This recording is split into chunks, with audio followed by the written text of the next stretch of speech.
ఏ పని చేసినా ఎవ్వరిని నమ్మి చేయాలనో అర్థం కావట్లేదు. మనకు నచ్చినట్టు చేసి, మనం తెలిసింది చేస్తే, అయ్యో! ఇట్లా చేసినావంటారు. వేరోళ్ళని నమ్మి వేరోళ్ళు చెప్పినట్టు చేస్తే, అయ్యో! ఆమె వాళ్ళని చెప్పినట్టే చేస్తుంది అంటారు.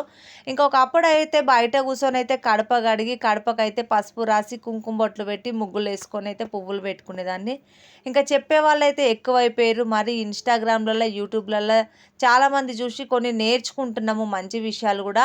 ఇంకా కొంతమందేమో ఈ మధ్య కడప లోపల కూర్చొని కడప కడిగి పసుపు రాసి బొట్లు పెడితే లక్ష్మీదేవి అనుగ్రహం ఉంటది అని చెప్తున్నారు. మరి ఇంతకీ కడప బయట కూర్చొని కడప కడిగి కడపకి ముగ్గులేసి పసుపు రాస్తే లక్ష్మీదేవి అనుగ్రహం ఉంటదా? లేదంటే లోపల కూర్చొని పసుపు రాస్తే అనుగ్రహం ఉంటదా తెలీదు. ఇంకా మనం మంచి మనసుతో అమ్మవారికి పూజ చేస్తే అమ్మవారి అనుగ్రహం ఎట్లైనా ఉంటది గానీ, ఇంకా ఈ విషయంలో మాత్రం నాకు ఎవరిని నమ్మాలో అర్థం కావట్లేదు.